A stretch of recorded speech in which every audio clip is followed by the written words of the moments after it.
మాతృదేవో భవ, పితృదేవో భవ, ఆచార్య దేవో భవ.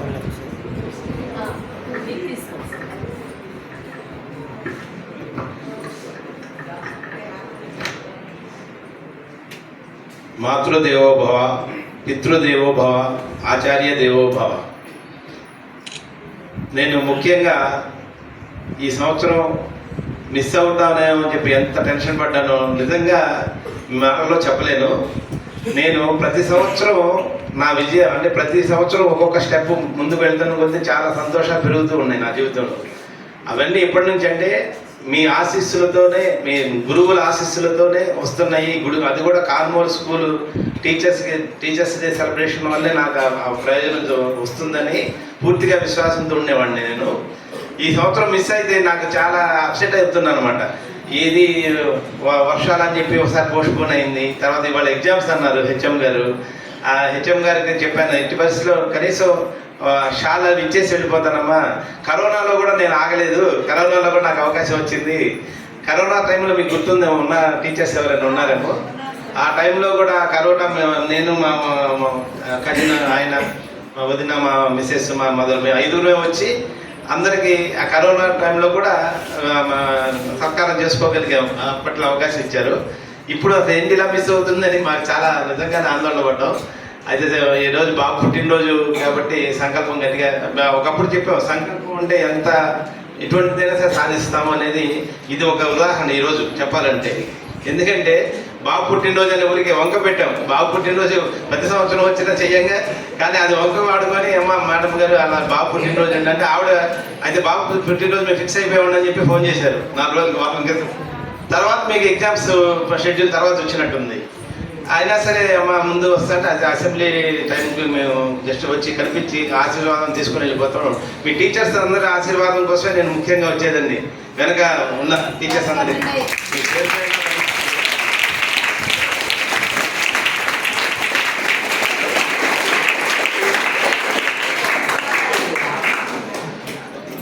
అంటే చాలా మాట్లాడాలని అనుకున్నాం, కానీ మీకు సమయాభావం. ఇవాళ 9:15 వరకు మాకు టైం ఇచ్చారు.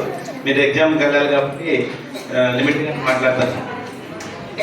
నా సంకల్పం 2004లో నాన్నగారు చనిపోయిన తర్వాత స్కూల్ కోసం ఏమైనా అవకాశం ఉంటే చేయగలిగితే చూడు నాన్న అంటే, ఈ స్కూల్ బిల్డింగ్ ఏమైనా ఇద్దామా అనే ఒక ప్రపోజల్తో నేను వచ్చాను రావటం.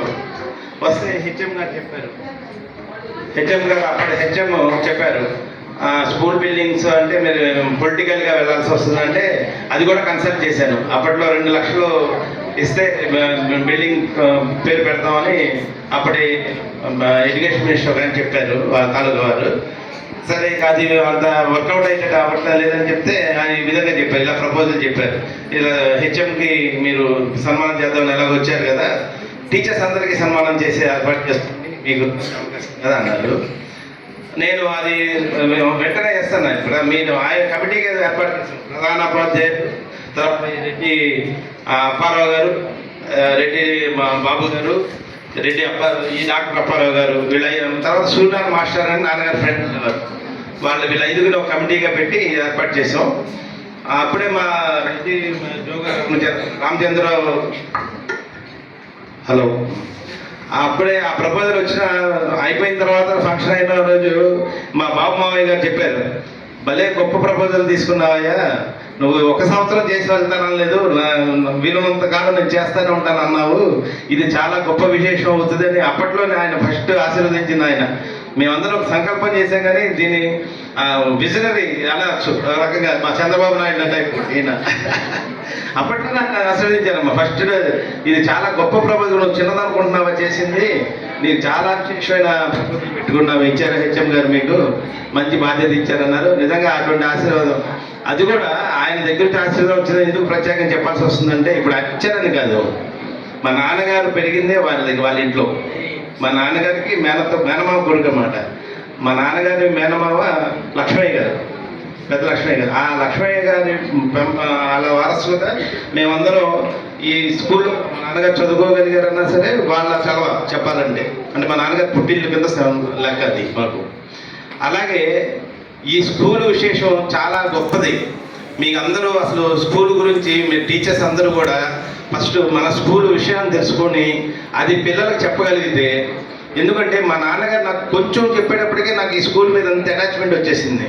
అలాగే మీరు ఈ స్కూలు పుట్టుపూర్వతాలు కనుక తెలుసుకొని ఎప్పుడు ఇది ఎస్టాబ్లిష్ అయింది, దీనిలోంచి ఎంతమంది గొప్ప గొప్ప వాళ్ళు వెళ్ళారు అనేది అది పిల్లలకి ఇన్స్పైర్డ్గా చెప్తే ఖచ్చితంగా ప్రతి వాళ్ళకి అది బుర్రలో పడుతుందండి, నాటుకుంటుంది. దీని పర్యవసానం ఫ్యూచర్లో పిల్లల భవిష్యత్తు మీద ఖచ్చితంగా ఉంటుంది. అది మా విశ్వాసం. నిజంగా జరిగేది కూడా అదే. మా నాన్నగారు ఎప్పుడైతే ఈ స్కూల్ గురించి చెప్పారో ఆ స్కూలు సంకల్పం చేసిన నుంచి నా లైఫ్ టర్న్ అయింది చెప్పాలంటే.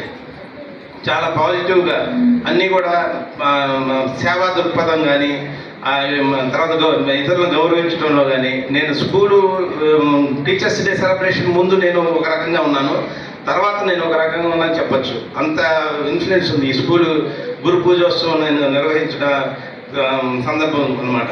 అది మాత్రం నేను పూర్తిగా విశ్వాసం ఉంది నాకు.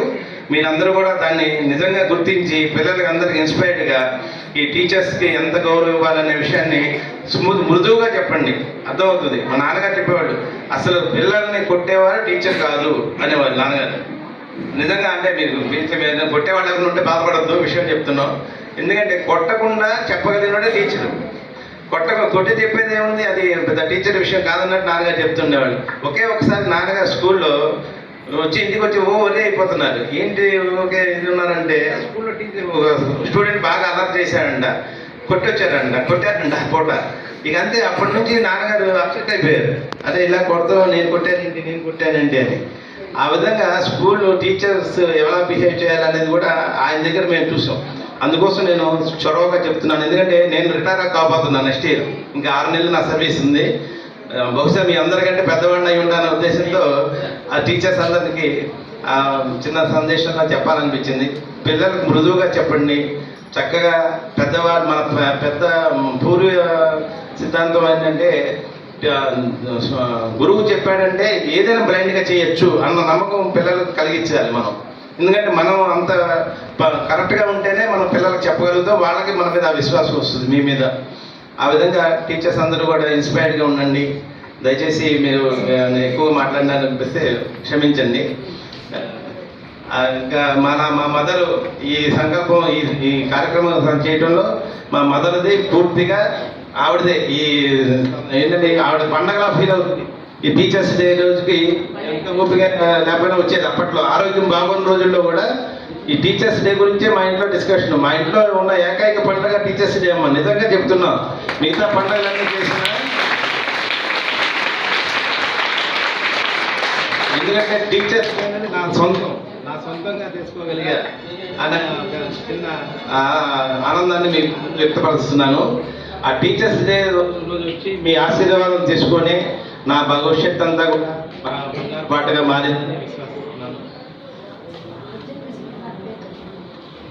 అలాగే మా పిల్లలు కూడా టీచర్స్ డేని అసలు మా ఇంటి పండుగనే వాళ్ళు ఫీల్ అవుతూ, మా పెద్దవాడు అమెరికా వెళ్ళే ముందు వచ్చి వెళ్ళాడు, మా చిన్నవాడు వచ్చి వెళ్ళాడు, మా చిన్న కోడలు పెద్ద కోడలు అందరూ వచ్చి వెళ్ళారు. చిన్న కోడలు రాలేదు కానీ పెద్ద కోడలు మనవాడితో సహా వచ్చి మీ ఆశీర్వాదాలు తీసుకొని వెళ్ళామండి. ముఖ్యంగా టీచర్స్ కోసం ఈసారి పిల్లలు లేకుండానే వెళ్తానని చెప్పాను. కాకపోతే మేడం గారు పిల్లలతో మీ ఇన్స్పిరేషన్ అవసరం అండి అని చెప్పి ఆవిడ అరేంజ్ చేసినట్టున్నారు. అది నేను కేవలం టీచర్స్ దగ్గర ఆశీర్వాదం తీసుకొని వెళ్దామని బయలుదేరి వచ్చానమ్మా. మీరందరూ నా హృదయపూర్వకంగా నన్ను ఆశీర్వదించగలరని ప్రార్థిస్తున్నాను. మీ అందరి ఆశీస్సుల కోసం.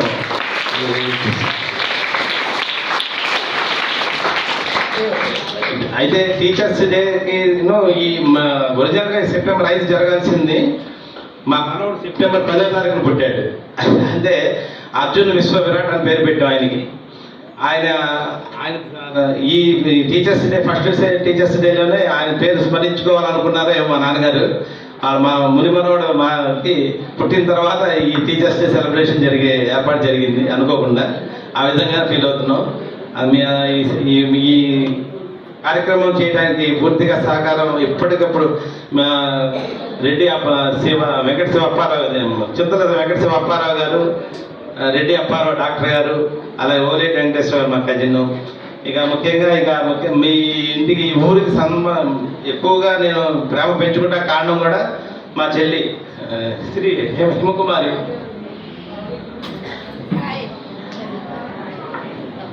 ఆ హిమకుమారి కోసం ముఖ్యంగా ఇచ్చేస్తున్నట్టుగా నేను ఫీల్ అవుతుంటాను. మా బావగారు కూడా చక్కగా సహకారం చేస్తుంటారు. మీ అందరి ఆశీస్సుల కోసం ఎదురు చూస్తుంటాం. Thank you.